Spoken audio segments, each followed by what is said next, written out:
Hey everybody, Roman versus with the Squashfest podcast and my co-host. Like my t-shirt shows, one of us is a genius and the other one's insane. But which one am I? It's the boy Harm. I'm gonna fight you one day. Like this guy.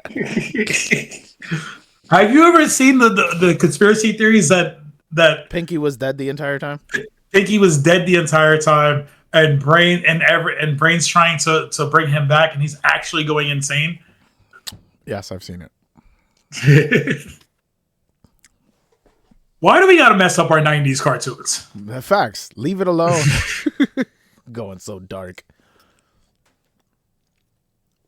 Let's talk about Friday Night SmackDown. Friday Night SmackDown. I was entertained for most of it, but then there were just a couple things that just upset my neck. It was a good show. Even the parts that were lulls to me, I found hilarity in them.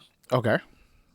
It's like there was one match and then that I just did not care for. I'm just like, we know which way this is gonna go. Who cares? Can we get to the next thing? Okay. But everything else was fine. Like, actually, no, there were two matches because we knew how the main event was gonna go. Mm-hmm. But I'm talking about another match. Okay. So you gotta let me know when we get to it. Oh, we'll get to it in a second. So the show kicks off, and Randy Orton comes out first. He greets the Portland, Oregon crowd. I think they were in Portland. And he comes out and says, basically, that throughout all of his career, 20 years, 14-time world heavyweight champion, he has only main evented WrestleMania twice. And despite all of his wins and accomplishments, it's time for him to main event number 3. He talked about people who influenced his career, and he put over the roster. He put over the roster that's in the back.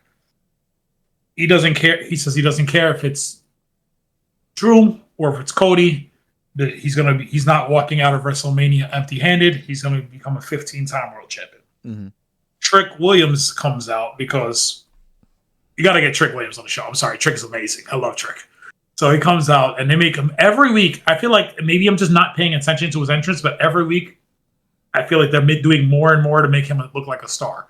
And I don't know if it was the smoke this week or the fact that he was on a rotating Lazy Susan.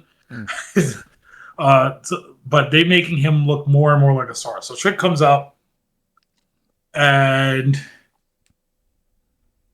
he doesn't really say anything because as soon as he gets into the ring, he talks about he tries to say me and my lemon pepper steppers, and as soon as he said lemon pepper, he got hit with an RKO. He got caught with the RKO, which I love because they've done so much so soon with this guy to build him up, and they're fully behind him, trying to get him over, which has worked. I mean, the crowd loves him. But he needed this. He needed this moment. He needed to just go out there and just get RKO'd because I feel like they've put him on this really high pedestal, and I just needed him to get knocked down a little bit. I enjoyed it thoroughly. I thought it was hilarious. I don't view it as and I don't view it as it even being knocked down because he caught that RKO. I don't mean like knock down a peg in the sense of like bringing him back down to reality or back down to earth or whatever the case may be. I just meant in the sense of he's been winning too much. And I just needed for myself, like after they've screwed so many other people the last few weeks, especially to put him over. Because again, we'll get to that later. Yeah. So I feel like I just needed this moment to just see him go out there and just get RKO'd. I'm just saying I needed it. But he's also the perfect person to go out there and catch the RKO, right? Like he's going to be a huge star in this company. They're sending him everywhere, right? They're sending him to First Take. They're sending him to Good Morning America. They're sending him to Breakfast Club. Breakfast Club. Thank you. I was going to say Charlemagne. I never remember the name of that show. And he was sending him to Breakfast Club. He's sending him everywhere because he is a great ambassador for the company. Like, he looks like $1 million. He can talk. He's different. Like Cody is an ambassador for WWE. Everybody knows Cody Rhodes now. But Trick is going to be a guy who can carry this company for a long time moving forward.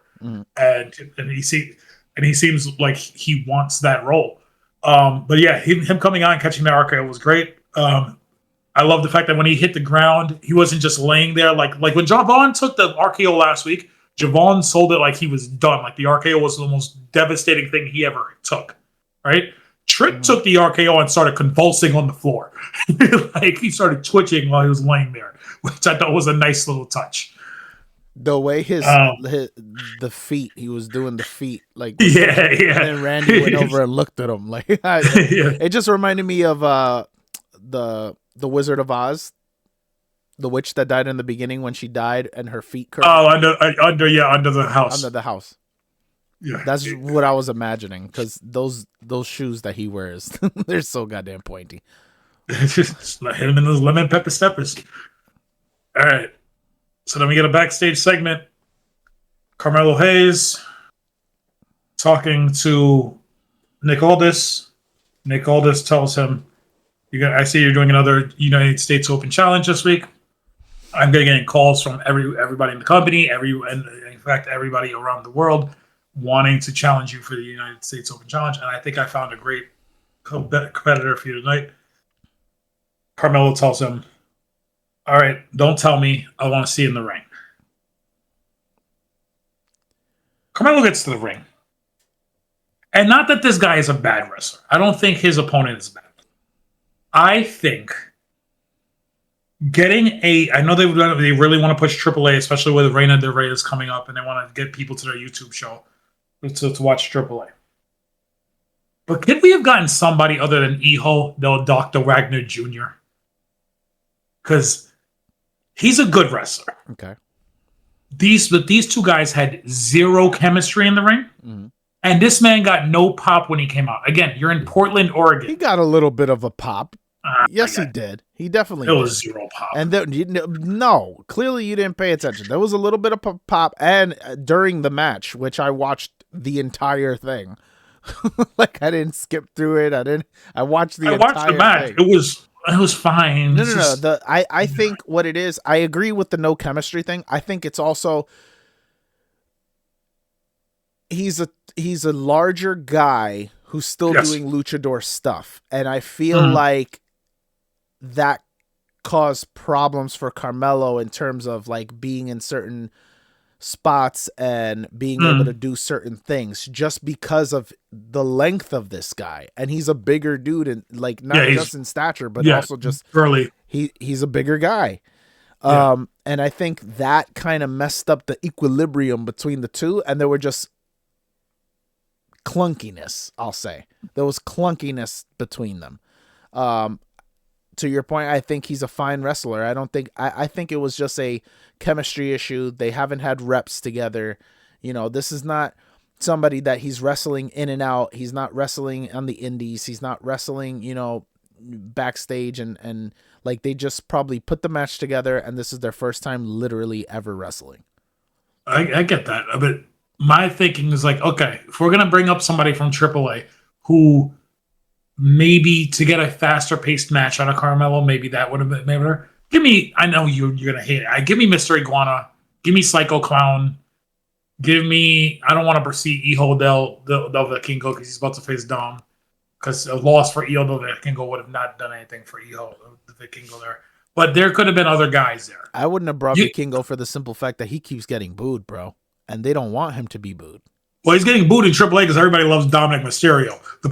That's the problem right now. Yeah, but now even when Dom's not there, he gets booed. Oh, that goes back to also, for some reason in Mexico, Alberto El Patron is like babyface. They love him in Mexico, even though he's a despicable human being who once got arrested for kidnapping.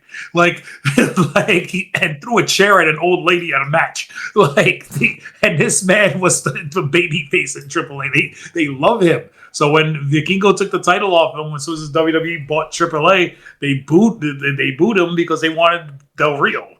Patron is like a god in Mexico. I don't know why. Like, if there's a guy who I would never want to see wrestle again, it's Alberto Del Rio. He's whatever. But yeah, this is fine. Carmelo Hayes gets the win with the first. Wagner kicks out of her first 48. He goes for a moonsault, and then he missed, and Carmelo hit. He had nothing but net. I think he had nothing but net for the win. So yeah, Carmelo gets the win. I thought That would have been a spot for John. It was John. the first 48 that he hit. No, he hit him with first 48, and then he kicked out. Okay. That would have been a spot for Johnny Gargano. Like we'll get into it later. But if you want to tell me you want somebody, you want to elevate him back to being Johnny Wrestling and get him into be a babyface, put him in with Carmelo. Let them have a banger of a match. Give him 20, 25 minutes. You could have cut some time off of the Nia Jax segment a little bit and give him some more time. And that's what you could have done. We'll get into the Johnny Gargano segment later. But that was. Well, let's get into this Charlotte. So this celebration for the new women's tag team champions, the Irresistible Forces. I forgot to mention great entrance music. I like their new entrance music. I like their Tron. I like their the two of them look good together. They come out and they say we're the most dominant tag team. We finally have the gold. We're 2 6-foot tall thoroughbreds. One point, Nia Jax called them stallions, and we're gonna hold these championships because no one in the division can take us down. So they go to celebrate with their champagne. Charlotte Flair's music hits. Before we even do anything, what in the blue hell was Charlotte wearing? I don't know. She looked like a giant phoenix, bro. It was just weird. Like Charlotte came out like in the all red Ric Flair style robe with she looked like a giant phoenix. They come out. Alexa tells them that, yes, you guys are the women's tag team champions, but you seem to forget the only reason we lost our championships is because you two cheated and cost us our match against the Kabuki Warriors. So we want our titles back. They get into the ring. As they're arguing, Julia and Kiana James's music hits. They come out. Kiana James tells them, "We want the tag team championships." At the time, Julia got a second. Got another gold, and we're going to be going on to WrestleMania to defend the tag team championships. So they're all arguing. Julia gets on the mic. And Julia starts call. I don't even know. She didn't say baka. She wasn't calling them stupid, but she kept saying something in Japanese to them. And all the while, the Irresistible Forces are just staring at the other four women arguing. Nick Aldis comes out. He goes on SmackDown. We don't decide things by arguing. We decide things by matches. So let's get a referee out here. Julia and Kiana James versus Charlotte Flair and Alexa Bliss. He doesn't say it's for the number one contendership for the titles, but it seemed like the winners of these matches was going to get a title shot. Basically. Solid match. Julia is finally... They're still not doing anything with her, but she's finding a balance of how to wrestle in the WWE style while still being her physical self. Because there are times where she's laying her stuff in there on Charlotte Flair and Alexa Bliss. I'm like, okay, if they can harness this and figure out a character for her outside of Kiana James, I'm good for it. Right now, she's just a random Japanese girl who screams. Wow. Am I wrong? No, I'm not going to say you're wrong. That's just crazy way to describe it. This was the third disappointing moment of the night for me. Because Charlotte and Alexa get the win? Because Julia takes the pin, bro. Oh, again? Yeah. Again. Yeah. Like, the whole point of Kiana James is supposed to be taking these pins, and clearly they are way higher up on her than they are on Julia. And Julia's a goddamn champion. What are we doing? What are we doing? That's like saying, bro, D, that's like saying they want to put added focus on Paul Heyman versus anybody in the division. Hey, he did take the chair shot in the stop from Seth Rollins this week. Shut up.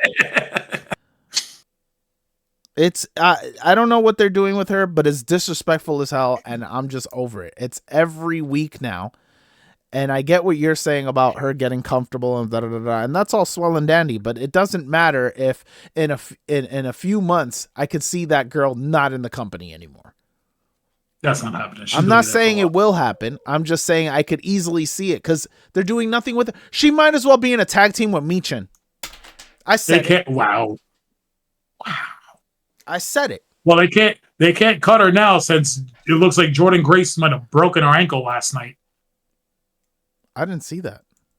That was in a dark match before the show. Oh, okay.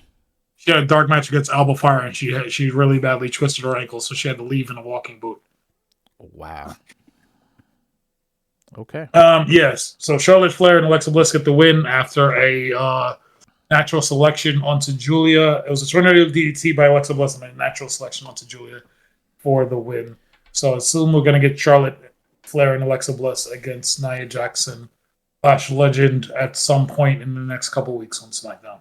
I love that Lash and Nia come across as so genuinely just comfortable in their roles. I mean, that's just Nia. Lash is not a solid promo. She's a step above Jade Cargill. But that's just Nia just making sure she's put into the right places to be good. Because not that she's got the character work down, but there's still, in my opinion, some work to be done to get Lash as a future star. And I think they can get her there. I think they can. I think she's got potential to get there. But just some work to be done. We got a tag team turmoil match, but beforehand, we got a backstage segment where Damian Priest is talking to Nick Aldis and asking for a title shot or wanting to do something moving forward. And newly, freshly shaved, bald R-Truth shows up. Completely bald. I saw this on social media earlier in the week, but this man looked like what my father would look like if he dropped a couple pounds and went into the wrestling ring, bro. That's crazy. With eyebrow piercings and everything. He must be eyebrow piercings with my father. He looks like R-Truth. It was crazy when I saw it. I'm like, whoa. It's a great comparison, though, because I could so see it. So R-Truth walks up and he looks at Damian Priest. He goes, "You got a problem." And Damian's like, "What are you talking about?" He goes, "No, tonight in the match, you got a problem." And Damian's like, "Truth, what are you talking about?" You have turmoil, was what he said. No, I think he was saying you got a problem, and then he said you're in turmoil, and then he's like, you're in turmoil. What are you talking about? And he's like, you're in turmoil, and I remember because that's what I've never heard of that term before, so I was like, what the hell are you talking about, turmoil? And then he's like, yes, you're in a turmoil match. I'm like, what? A turmoil match? I remember Nick Aldis saying you two are in the tag team turmoil match tonight. Yeah. That's what I remember. It's basically gauntlet. It's a gauntlet match. It's a tag team gauntlet match. I don't know why they use turmoil, except for WWE likes alliteration because it's all the words start with T. So it's tag team turmoil. It's whatever. It's a tag team gauntlet match. It was Fraxium. It was Motor City Machine Guns, the Wyatts, and then Truth and Priest. When you're looking at this match, the four teams there, I'm like, there's no way Priest and Truth lose this match. I saw that graphic going into the thing, and I'm like, you have three legitimate tag teams, and then you have a former world heavyweight champion and R-Truth. And R-Truth, whatever, he's still a 54-time, 24/7 champion. He's the most decorated. He's the most decorated champion in WWE history. He's a first ballot Hall of Famer, bro. No, that he is. That he is. I'm not going to argue that. This man has won more championships in his WWE career than anybody else ever because of that 24/7 championship. There was no way they were going to lose this match. Yeah. So my question to you is, what are we doing with this whole division? If we're putting Damian Priest and R-Truth in and making them the number one contenders for the tag team champions, and during this match, I gave you another thing. So it starts off with Fraxium and Motor City Machine Guns. Fraxium win because Alex Shelley forgot to put the leg of Chris Sabin on the bottom rope, and the referee just counted to 3. I think but he did put it on. No, he did, and the ref didn't see it, so the ref kept going. So that's not his fault. I think somebody botched it. They turned it into a storyline later when Chris Sabin's yelling at him. Yeah. So Fraxium wins, then the Wyatts come out. So even though we're done with the Wyatts, I'll give them one thing. The crowd loves the Wyatts still. They got a pop. And their entrance last night was the first time in weeks I was like, all right, this is what you need to do with them, because their walk out to the ring was beautiful. Like that's what you need to do with them. You need to rebuild the mystique of this group. I'm tired of people just being an entrance, though. I get it. But now Priest and Ryan Killings, R-Truth win.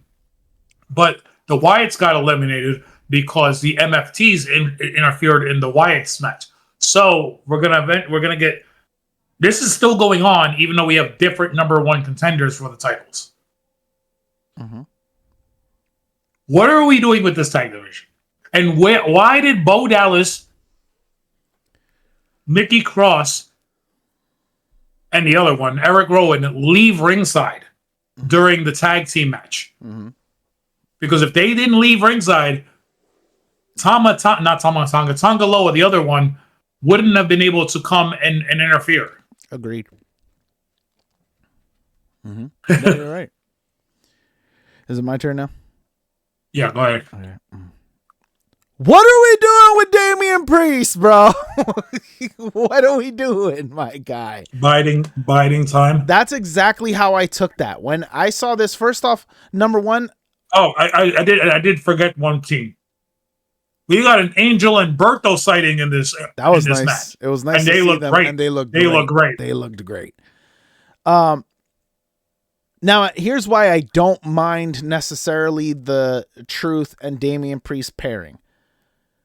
Because the one thing you can't take away from these two, they have chemistry together. They're hilarious together. And I love the fact that Truth is always getting him into something without his willingness to participate. He's always getting him into trouble. So I'm cool with it.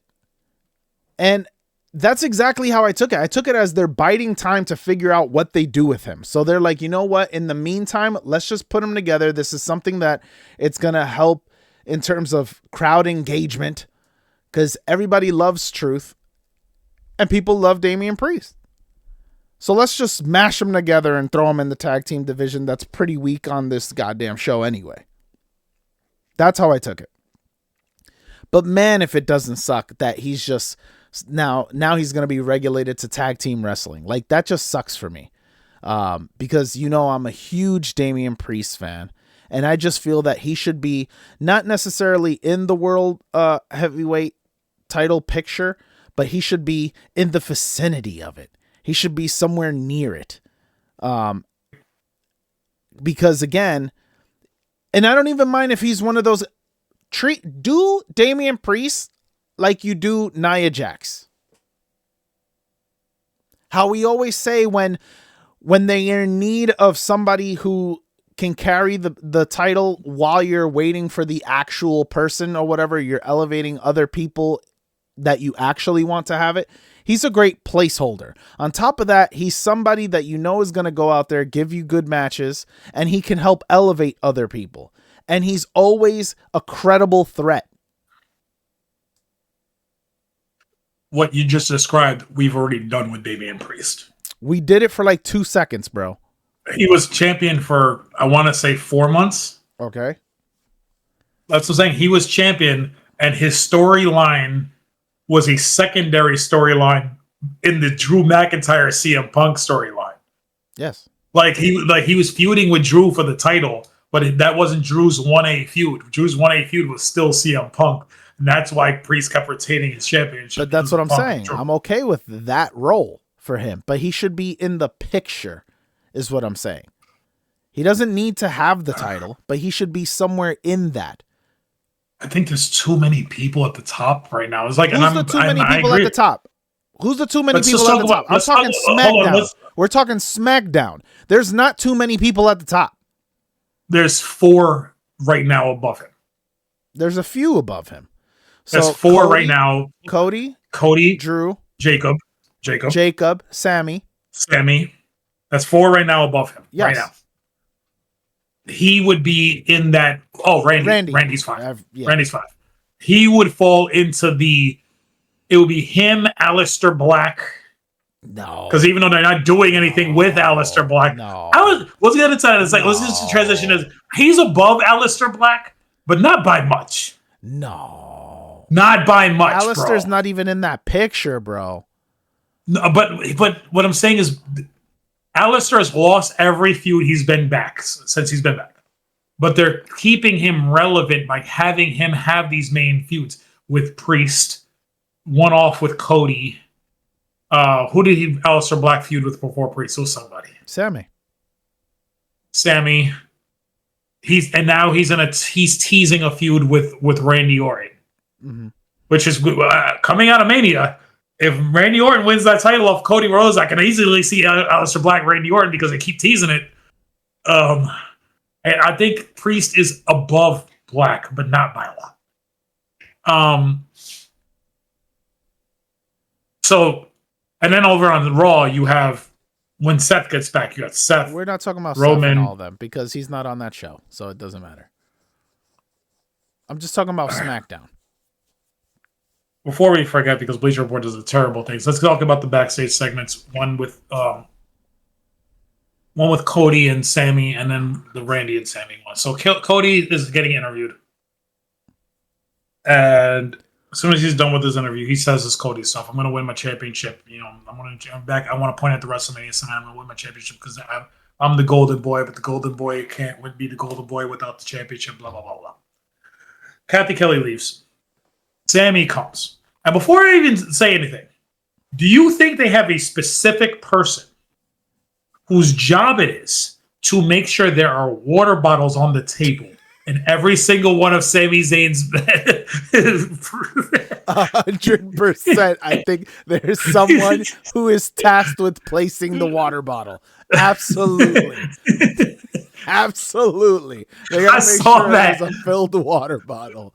I was like every single week off so that he could Sami is slapping a water bottle every single week. I could also see Sammy being the guy. Also saying to himself, listen, this segment is going to go great, but what I really need is a bottle of water nearby. How do I physically show my frustration? I slap a water bottle. So Sammy comes up and Sammy tells Cody, he's basically trying to tell him good luck, but it's crazy that you're even having this match. And that sets Cody off. He goes, why is that crazy, Sammy? Why is it crazy that I'm having this match? Drew keeps costing me and harassing me. Why is it crazy? And Sammy goes, are you serious right now? You were in the Elimination Chamber. No, he says, I lost my qualifying match to you, and I let that go. First of all, Sammy has not let that go. He's still he brings it up every week. He goes, and I let that go.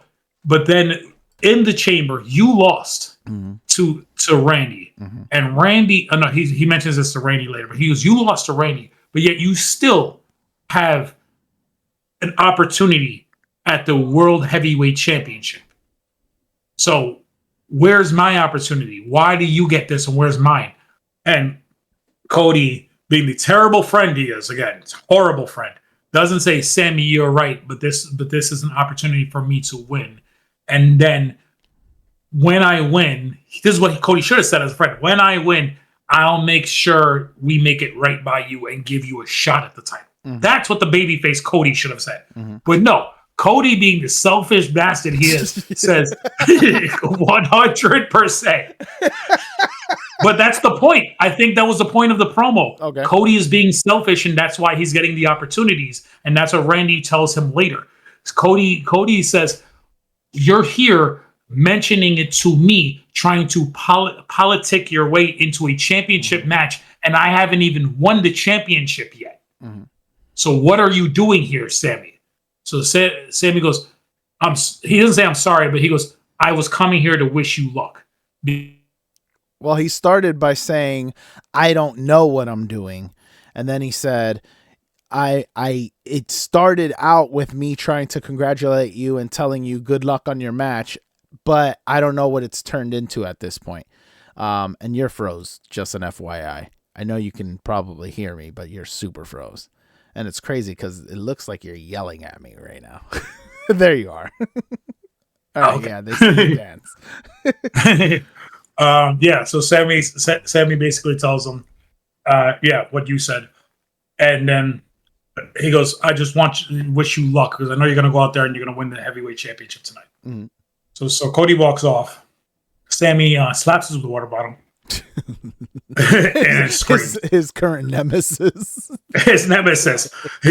We got to get him we're going to have to get him a Poland Spring sponsorship. They got sponsorships with everybody else. Might as well. So then later we have the segment where Randy's walking backstage, and Sammy goes to Randy, and Sammy says, "I still don't understand what's happening around here anymore. Congratulations on winning the Royal Rumble, but you did the same thing to Cody that Cody did to me." He goes, "How can you do that to somebody you care about, somebody you call a friend?" And Randy takes a second and thinks about it. He goes, "At the end of the day, Sammy, you have to be a little selfish." And Sammy goes, "Does that not make you a bad person?" And Randy says, "I don't know how to answer that, but it does make me a 14-time heavyweight champion. So I've always been that way. And I believe you have all the skills, Sammy, to win the heavyweight championship. But maybe you need to just start listening to the voices." So Randy walks off, and Aleister Black and Zelina Vega walk into screen. And he looks at Sammy. He goes, "You just maybe you need to listen to him. And it's all going to plan." And then you walk off, basically. So I have one thing to say. Aleister Black, you said this a month ago. They literally just gave Aleister Black the Karrion Kross gimmick. Like, he's just there to get into the brains of people and change their gimmicks, like change their mindsets. That's what we're doing with Aleister Black. We were doing that with Kross 2 years ago. Mm-hmm. It's the same thing. Mm-hmm. He's literally just trying to turn Randy evil again because he thinks it's fun to do so. Yeah. We're getting a character shift in Sammy. Sammy's going to eventually win that championship by doing something selfish. I can see it. I'm also tired of waiting. It needs to happen already. If I think Randy wins at Mania, gets number 15. Mm-hmm. But the only way it makes sense in my brain is Sammy has to beat Cody for the title. That expels all of the demons.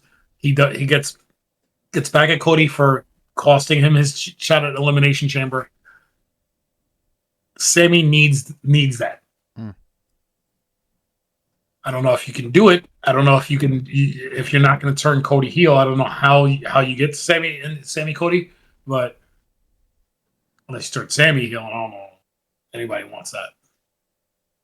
I feel like that's where they're leaning, and I don't like it. I don't know if it's a full-on heel turn or if it's more of a shades of gray situation between all of the baby faces, whether it be Cody or Randy or Sammy and Jacob. I think you have complexity to all of them as opposed to clear. Because when Cody came back for 3 years, he's clear cut John Cena, hustle, loyalty, respect, clear cut white meat babyface. But they have hinted more of, like I said, the selfish side of Cody. He's still getting cheered. He's still giving the weight belt to the young kids. So he's going to be that guy. But they're showing you more of a side of Cody where he's just like, I'm not going to be the guy who comes out and defends all of my friends. I'm here for one thing and one thing only. It's to hold my spot as QB1, as the head of the company, because I don't know how to be anything else. And if I got to screw you over to do so, I'm going to do it. At least that's the way I've taken Cody the last few months. We'll talk about Jade Cargill and Rhea in a second. Can we talk about Danhausen? I really want to talk about Danhausen. I love this guy. This guy is amazing. This is best AEW to WWE signing since Cody Rhodes. Oh, Jade Cargill. Because I can't think of another good one. Somebody who's came from AEW to WWE who's made an impact. And I don't consider Rusev and Aleister Black. You're saying a pure breed from AEW? Yes. It would be, and you don't watch NXT. It would be Jade. I just said it's maybe Jade. This guy, he's been on 2 shows. He's hilarious. He's the ability to talk and cut promos, and I think improvise off his feet is going to get him over with the crowd. So he gets back there, goes to Nick Aldis, and apparently he's not on either of the shows. He's not signed to a show yet. He asked Nick Aldis for the Hall of Fame induction. He asked him for something. Oh, he asked him for a mentor. So to mentor him so that way he can, because he wants to win one of the WWE championships. And Nick Aldis is like, I don't know who would want to mentor you. He goes, actually, no, I have a guy. So he goes over and it's The Miz. And he tells The Miz, would you? I have a nice young talent for you to mentor. He's really excited. Have you met Danhausen? And Nick Aldis walks up, and Miz, whatever he's saying now, he's spilling out Miz with his little catchphrase. And Danhausen's like, Miz, Mike, how you doing? You're first ballot Hall of Famer, but I really want you to be my. I can't do Danhausen. I need verbatim what he said, otherwise it's gonna come off wrong. All I know is this kid is hilarious. I want he's R-Truth, but with face paint. Like, it's hysterical. Like I get so happy when I see that on screen. I don't know what to get. You're the exact reason why they brought him. He's great. He's great. He's amazing. I don't know why. I don't know who in WWE said, you know what we need for a big splash? We need that Dracula comedy guy from AEW until brought over. That's what we need to get fans. But this was hilarious. Danhausen is going to be a star in that company. I don't know when he's going to start wrestling, but he's actually a decent wrestler. I'm not going to say he's good. He's decent. Rhea Ripley, Jade Cargill face-to-face. This was what it needed to be. Mm-hmm. Rhea comes out first. She said, I told you I was going to be here on SmackDown. Jade come out. So Jade comes out. Both women look great. Rhea head to toe in leather spandex with little rhinestones on them. Jade head to toe in purple. Mm-hmm. And Jade speaks first. And Jade tells her, oh no, Jade, she puts her hand to handshake Rhea. And she goes, the reason I shake your hand, Rhea, is because I respect you. I respect everything you've done. I respect you be women working to being a women's champion. But I look at you and you have big arms, but mine are bigger. You have big legs, strong legs, powerful legs, but mine are more powerful. You're strong, but I'm more powerful. So come WrestleMania, I'm going to hit you and I'm going to hurt you. I'm going to walk out women's champion because I'm that bitch. She drops the mic. Mm-hmm. Rhea says, Rhea puts out her hand, shakes her hand. She goes, Jade, I respect you. I respect the amount of hours you put into your body. I respect the amount of training you do. I have big arms. Yours might be a little bigger. I have big shoulders. Yours might be a little bigger. I have big legs. Yours might be a little bigger. But the difference is you work out for show. I work out to fight. You work out to be aesthetically pleasing. I work out so that way I could take the rigors and stress of this business. So you may hit me and think that I'm going to not get back up. But that's not going to happen. But I know when I hit you, you're not getting back up. And she drops the mic and walks off. And this was effective. This was good. I thought it was just enough. It was just enough easy for Jade to do. And I love the fact that as Rhea was talking to her, that Jade was flexing this entire time. Like she was trying to show, yeah, I'm big, I'm strong, I'm this. But Rhea, this is the one thing I've always said about Jade. It's like she looks like $1 million, but in ring she is never there. Rhea looks like $1 million, but Rhea's shown through years of wrestling that she can go. And I think what she said was right. This is the biggest match of Jade Cargill's career at WrestleMania. Most definitely. I don't think she wins, but I think Rhea tries to make her look as good as she can, as good as Jade can look at WrestleMania. Yeah. Because even in loss, I think this will be a star. I think this will be the star-making performance Jade Cargill needs. Okay.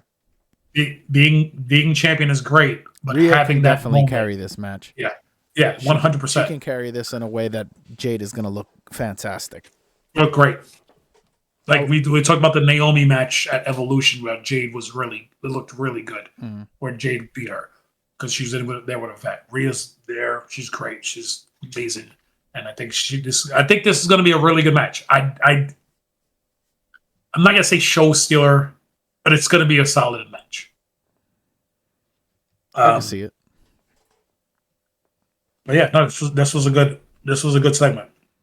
And I love the fact that they took the social media beef from earlier in the week that WWE apparently did not plan on, that they were just doing on their own, and made it a thing. When Rhea said, since I'm here, whatever you have to say to me, come say to my face.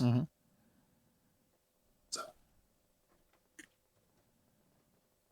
that's what I got from that. Any comments, thoughts, concerns? No, I thought it was a solid promo. I thought they came up like the entire time while they were talking, I was just watching them look at each other, staring at each other down.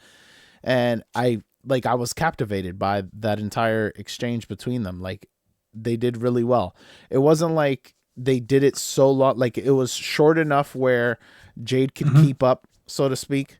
I thought everything that she said flowed very well. I felt like she was comfortable saying what she was saying. It didn't feel like just promo work because she's not very good at those.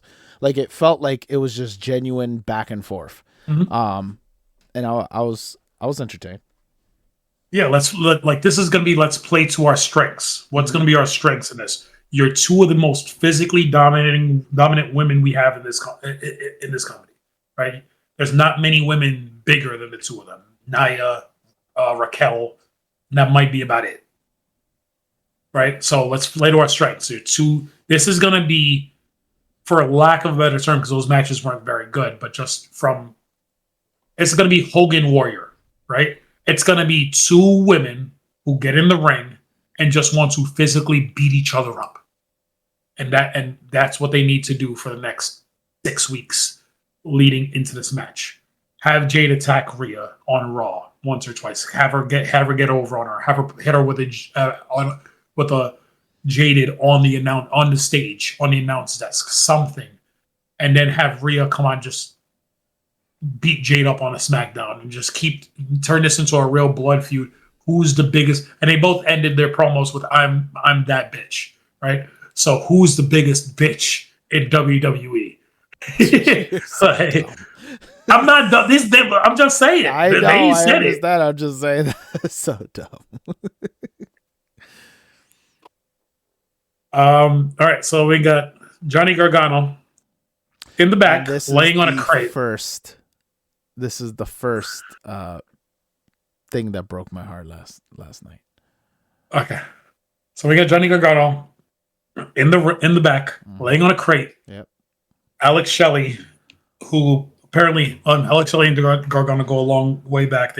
Shelley helped train Gargano when they were young in PWG. He's with, and you broke up. He's in the back. He's with Johnny. There you are. What was that?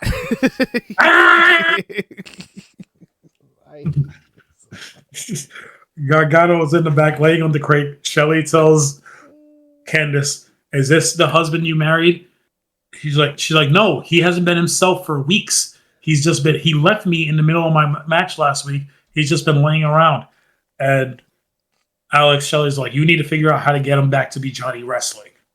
And then Chris Sabin comes and he's yelling at Alex Shelley's like, "Why do you care about him right now? Why didn't you break up the pinfall?" And Alex Shelley's like, "I did try to break up the pinfall. I did. The referee didn't see it." And then they leave. And Gargano sits up. He goes, "They're right. I need to be Johnny Wrestling again. Let's go to the ring." So they go to the ring. And he cuts his which immediately got a pop from me because I thought this was the moment we've been talking about for weeks.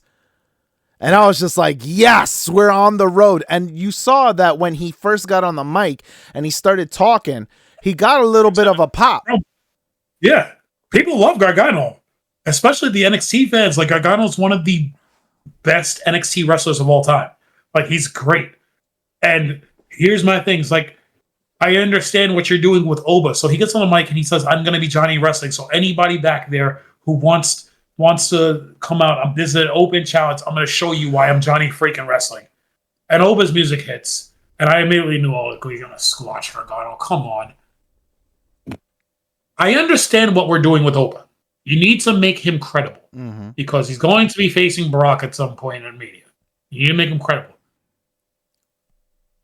This is Johnny Gargano. 2 or 3 times. I think he's a 2-time NXT champion. Some of the greatest matches in NXT history against Adam Cole, against Andrade. He's against Tommaso Ciampa in a street fight. Like he has such a lore in NXT. Multi-time tag team champion on the main roster. Can we at least pretended to make this match competitive? Yeah. I'm not saying Gargano needs to win. I'm just saying give them 6 or 7 minutes where Gargano, even if he's in his street clothes, Gargano is doing some kind of offense, getting around Oba, using his speed. Let him do to Oba what Dragon Lee was doing to Gunther on Raw. Yes. But instead we got 2 minutes, and he's more deserving of Oba, 100% more deserving. But we got 2 minutes of Oba Femi beating the crap out of him and hitting him with the sit out power bomb to get the win. Tell me you want this man to quit. Tell me you want him to go over to AEW, because over on AEW this week on Dynamite, Tommaso Ciampa went and spoke to FTR, and they hinted at Tommaso Ciampa needing a tag team partner.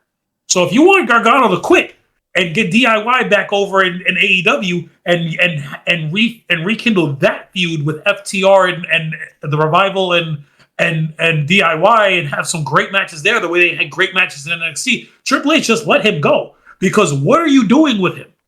Mm-hmm. You got him looking like a sack of potatoes when he's one of your greatest NXT champions ever and can go out and have a 5-star match with just about anybody on your roster. Mm-hmm.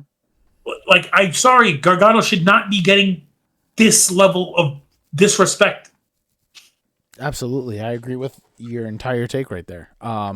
When it first started happening, I said, maybe they'll surprise me and maybe he'll not get the win, but again, get off some offense. And if he did win, that wouldn't be so bad either, because I would say that he won based off his intellect, based off, again, being Johnny Wrestling. Johnny Wrestling overcomes obstacles like this.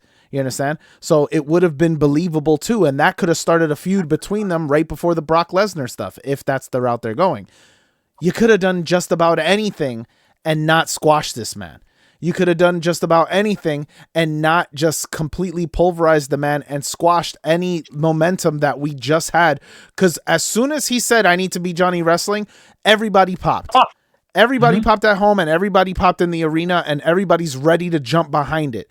And any momentum you got off of that just went out the window. Even after he lost, they panned to Candice LeRae, his wife, and she looked upset. Yep. And I'm just, or disappointed. And it's just like, what are you doing? Like, I don't know if the reason they panned to her was she, in character, she pushed him to want to become Johnny Wrestling again to get his confidence up. But then he lost so badly to Obafemi that his confidence is going to be so far down, and now she feels bad about putting him in that position. I don't know if that was the purpose, but you basically are. But you know what I took it as? When she said, this has not been my husband for the last few weeks, and then him losing this way, tell me they're getting an on-screen divorce. Like, tell me something. like tell me she's leaving him on screen and something, and then he needs to be like, I need to get my wife back. How do I get my wife back? I need to prove to her that I can be a man and prove to her I can be the man she fell in love with. How do I become the man she fell in love with again? To become Johnny freaking Wrestling. Not for nothing, and that right there would be a compelling story too, of him just trying to get back his wife through wrestling. Yeah, through wrestling. She's the greatest female independent wrestler of all time. She would fall in love with him if he went out there every single week and put on matches against everybody. It was like, oh, this is the man I fell in love with. What are we doing? By the way, I need to turn my light on. The sun just set here and it got super dark. Yeah, no, I was going to tell you myself. The darkness is engulfed your room. There it is.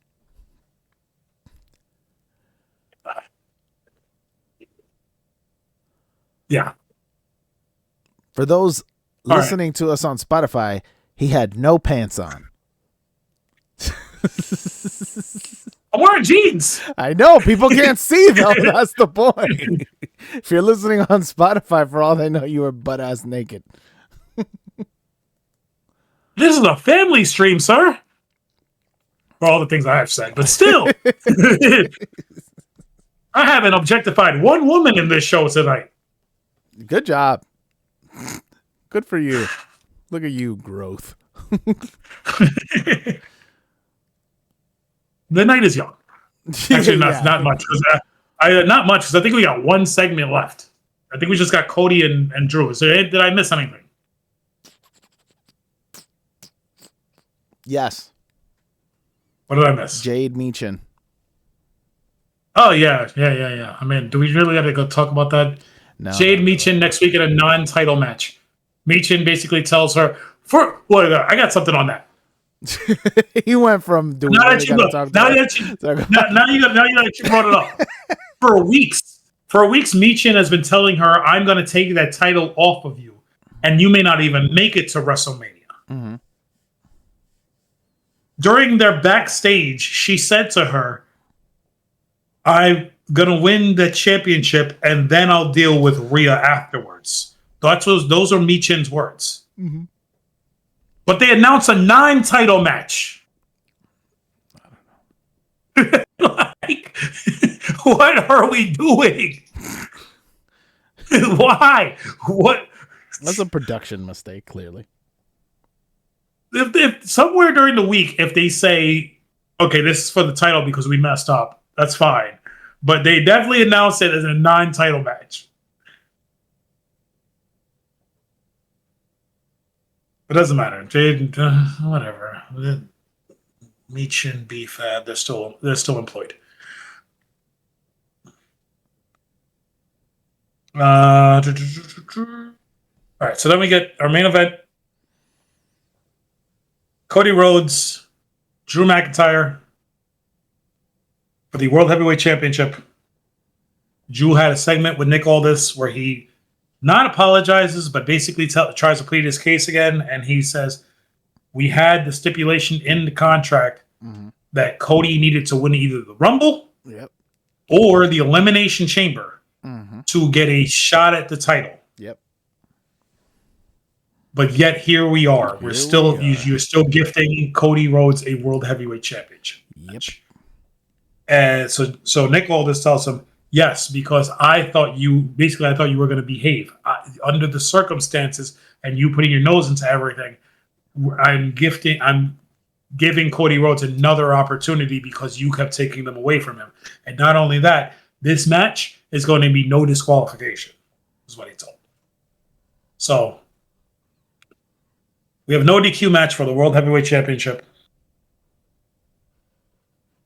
We all knew going. Oh, by the way, Triple H spoiled the results of this match on Instagram earlier in the day. He had put up a picture of Cody versus Randy at WrestleMania. No, he did on his Instagram. But yes, he did, and then took it down. Wow. WWE, man, I got nothing. This was fine. These guys have chemistry, but they've wrestled 9,000 times since September at WrestlePalooza. This was a copy paste of all of their other matches. Drew's beating the crap out of Cody. He hits Cody with a crossroads. Cody kicks out. Cody hits Drew with a claymore. Drew kicks out. Drew hits Cody with a future shock DDT. Cody kicks out. Cody accidentally takes out Little Nate, Charles Robinson, trying to hit a disaster kick. So then he hits another crossroads. There's no referee. Cody calls down another referee. And of course, it had to be Dan Engler, the referee that Drew McIntyre cannot stand, because that was the referee that Drew at one point claymored and murdered at one time. So he comes out. Drew hits him with another claymore. Cody kicks out. Drew at one point puts Cody through a table with a powerbomb. But then Drew's getting so pissed off that Cody's kicks out of everything that he headbutts Dan Engler. He hits him with a Glasgow kiss. Which threw me off completely. He was just looking at him. He just went, bah! And I was like, what the French just happened? Drew and Cody go. Was this when Drew? No, this was after they broke the announce desk. So Drew goes to get a steel chair, goes to hit Cody with a steel chair. I understand why, but salty ass Jacob Fatu comes out and prevents why Drew from everybody got to be salty ass to you? Because he is. This is a no disqualification match, right? Drew was in his rights to obliterate Cody Rhodes with that chair. There was nothing stopping him. He could have beat Cody like Stone Cold Steve Austin beat Lita that one time with the chair. Like he could have abused Cody Rhodes. It would have been all within the rules, and Drew would be walking out. And him interfering is within the rules. Correct. But Jacob doesn't need to be there to stop Drew from doing this.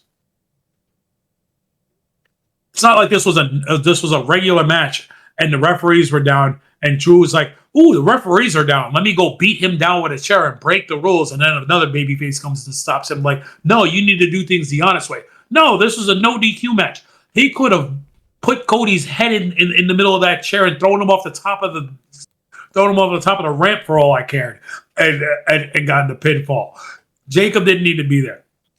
Anyway, Jacob stops him, then he leaves. Cody hits Super Cody Cutter, hits Crossroads. Charles Robinson gets up. Cody gets a 3 count. Cody Rhodes is now a 3-time WWE undisputed heavyweight champion of the world. Is going on to WrestleMania to face his mentor Randy Orton in what will probably be the main event of night 1. Is probably, I think it isn't it for sure. I think it's for sure.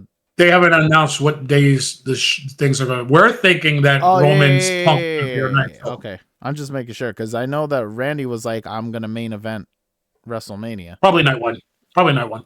It should be night 1 because I feel like CM Roman Reigns is the bigger match. 100%. I agree. But everybody says that. Liv has been saying she's going to main event WrestleMania since she won the Royal Rumble, but we know the women aren't going to main event WrestleMania. It's just a term that they use. Paul Heyman, I think my parents are about to walk in. Paul Heyman was talking about Brock Lesnar. Any Brock Lesnar match is a main event. Like, this is just something WWE says. They say, oh, we have multiple main events for our shows. That is true. That is their terminology.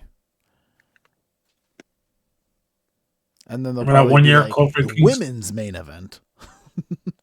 That 1 year, Kofi Kingston was a main event match when he beat Daniel Bryan for the world title, but it was dead center in the middle of the card because that was the last 7-hour one-night WrestleMania. That was the one right before pandemic. Right.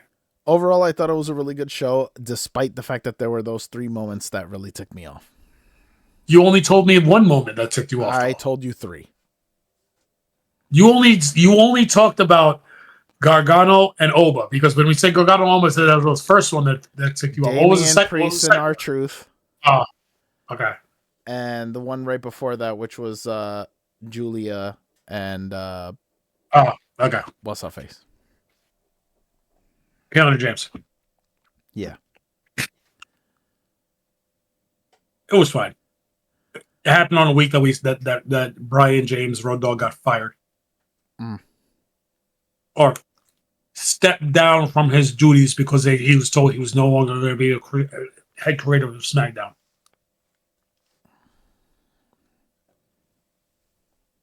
He's like, I'm not going to be head creative anymore. Dude says, I'm out. I mean, every idea I heard from him so far was pretty bad, so. They did not make it look good and unreal. Absolutely not. Because every time he tried to explain something, he would get flustered and upset, and he would just put his head in his hands. And I was just like, no, bro. He put you in this position because he trusts you to make the decisions. You're a 3rd-generation superstar. Your grandfather and your father. He could never eloquently put his thoughts together. Like there were just moments of time where he got frustrated with himself. He's like, and then he'd be like, I don't even know, And this is a man who used to come out every single week and say, "Ladies and gentlemen, boys and girls, children of all ages, all right, D-Generation is proudly." All right, we don't need no. Stop it. You can't do it.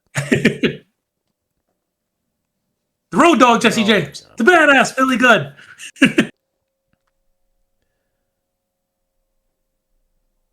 He was Enzo Amore before Enzo Amore. That's exactly how I took Enzo Amore. I was like, oh, he's just Road Dogg. Basically, except he couldn't wrestle. Yeah. He was out there giving himself concussions. Hey, happens to the best of us. I don't think I've ever given myself a concussion. Me neither. I know Kevin has. How? I'm saying giving us concussions. Oh, yeah. Multiple times. One time he dropped me on the head he F5'd me and dropped me on my head. Another time we were playing football and we were on the same team and this dude just ran right through me. It's like, what are you doing? He goes, I just saw the ball when you were in my way. I'm on your team. Like, what are you? Yeah.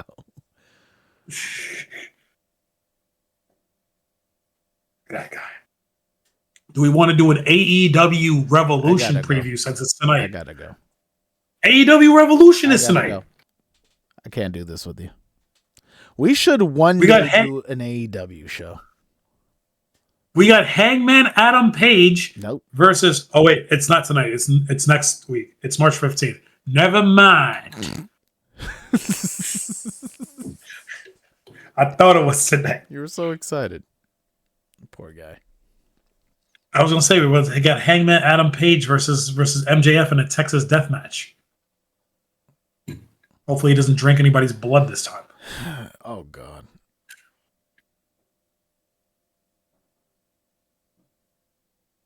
I want to talk about No. We want to.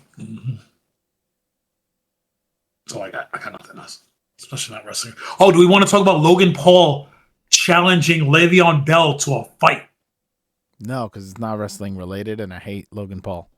It's Logan Paul. It's wrestling related. No, it's not. It's not Jake Paul. It's Logan. It's a real fight. But it's still a WWE. It's not. First of all, it's not a real fight. Let's not. Let's not get lead credibility to anything the Pauls are doing in boxing. All right. The one time Jake Paul had a real fight, he got his jaw set across the ocean. All right. Logan Paul challenged any NFL player to a boxing match for $1 million. Le'Veon Bell said, "Fight me." First, Logan Paul said, "No, I don't want to fight you because you'll beat me up." That's literally what he said. And that he goes, "And you're not an NFL player." And then the next day, according to the Bleacher Report, they actually made the fight. So we're gonna get Le'Veon Bell versus Logan Paul at some point. That's interesting. Is it? It's interesting in the sense that you felt compelled to mention it on our podcast because it's WWE related. It's Logan Paul. It's adjacent. If there's a WWE wrestler having a current WWE wrestler, it's not happening in the WWE. It is adjacent. Just because they're employed there doesn't mean that it has to be covered here. Yes, it does. No. You're telling me if Roman Reigns decided I wanted to get into a fight, an actual boxing match? We like Roman. Give me someone else. Give me an example of someone else we hate that did something outside the company that we would cover. Paige. Paige who? Saraya? What about her? I don't hate her. I don't know. I can't stand her. Really? I there's something about her, just like she annoys the crap out of me. And every time she speaks, she makes herself seem like a bigger star than she ever was. It's just go. Look, you're 28 years old. You got 2 broken necks. You wanted to wrestle. AEW wouldn't let you wrestle because they can't, because they don't have medical. They have medical insurance, but they don't want you getting hurt on their dime. And then you write a memoir. You're 28 years old. No one wants to read a Page memoir. I'm sorry. No. The most, I was to objectify Paige. I was to say the most relevant thing you've ever do. We can't even talk about on this podcast. Stop it. You're so stupid. Oh, God. And every time she wants clicks, she goes on somebody else's podcast and she talks about her actual sex life. Because this is what she does. Tell me how you really feel.